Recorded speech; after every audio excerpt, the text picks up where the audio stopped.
Hi, this is Jackie Murray with Ask a Tech Teacher. I'm your guide through these 32 lessons in the Structured Learning Technology curriculum. This is 4th grade, and this is lesson 19. This is to help students get a love of vocabulary, of word study. So there's a couple tools that turn words into pictures that are very fun to work with.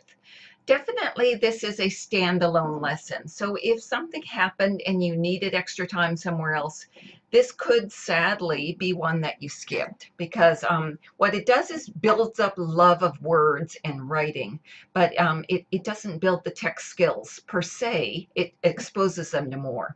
I'm not saying this very well, but I'm giving you a little wiggle room. If you get crunched for time, this could be one that you skipped because you had no choice, and then you moved on to what's coming next. Storybooks. Really good lesson. Okay, so here we are. Couple words: tag clouds, Tagxedo, visual organizer. They definitely know visual organizer, but this too, anything that uses, creates a picture to communicate ideas, which a picture of words is one of those, is part of a visual organizer. This is a question that you'll get. A lot of students, it's doing presentations, you're continuing with Speak Like a Geek presentations today. Some students will have forgotten to prepare, and they'll want to push it back. So a good way to handle that is to allow them to push it back if there's room in the schedule. Room means you allow 3 a day, 3 presentations a day. They're 2 to 3 minutes, so you're committing 10 minutes about that to this. So 3 a day. If there's already 3 scheduled, and you'll have a Google sheet, spreadsheet, or Google Doc or something where it shows who's scheduled what days, then they can't do it. And that's the rule. So that's the rule from week 1, when there are lots of times they can push back to now, where they're into the Speak Like a Geek period, and there might not be any available.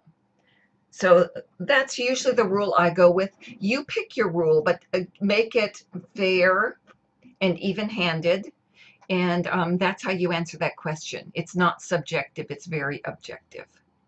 Okay, how do I share the joy of words? Words are beautiful.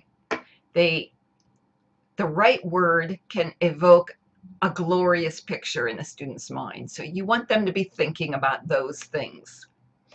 So they'll warm up. They're going to continue to Speak Like a Geek. You're going to maybe do evidence board today if you have, if it's time for it, once a month.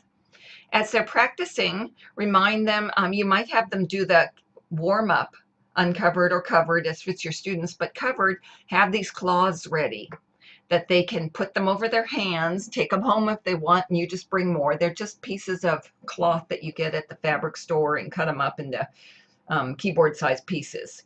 And they just cover their hands with them and practice with them. You want them, by 4th grade, you want them comfortable enough with key placement that they aren't looking at their hands. Okay, a lot of ways you can draw pictures. Here's examples of what you'll draw. This one's in Wordle, in Tagxedo, in Tagul. There's a lot more, and you can look on Ask a Tech Teacher blog and find more tools for word clouds.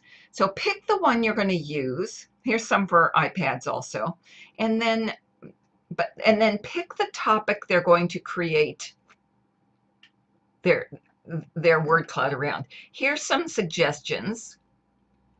You might pick one of the sight words that you're using, synonyms, prefixes, suffixes, words related to a book being read in class. You pick it, and then the students have to put that one in, and then they'll create their word cloud.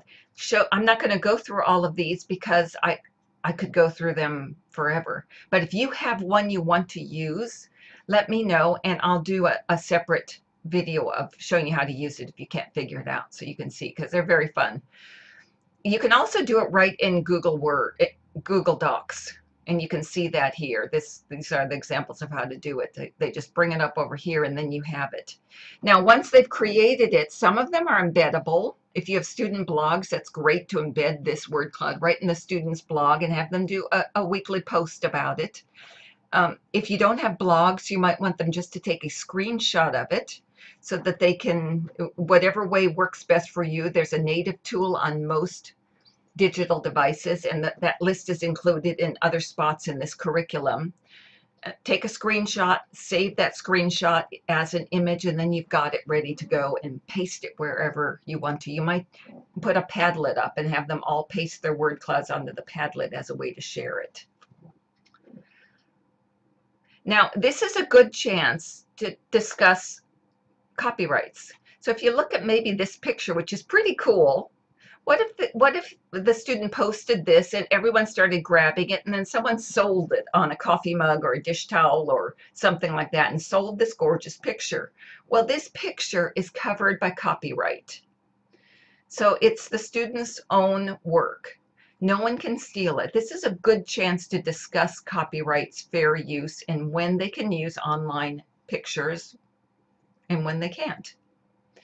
All right, that's really about it. There's a couple articles here, more on teaching vocabulary that might be helpful.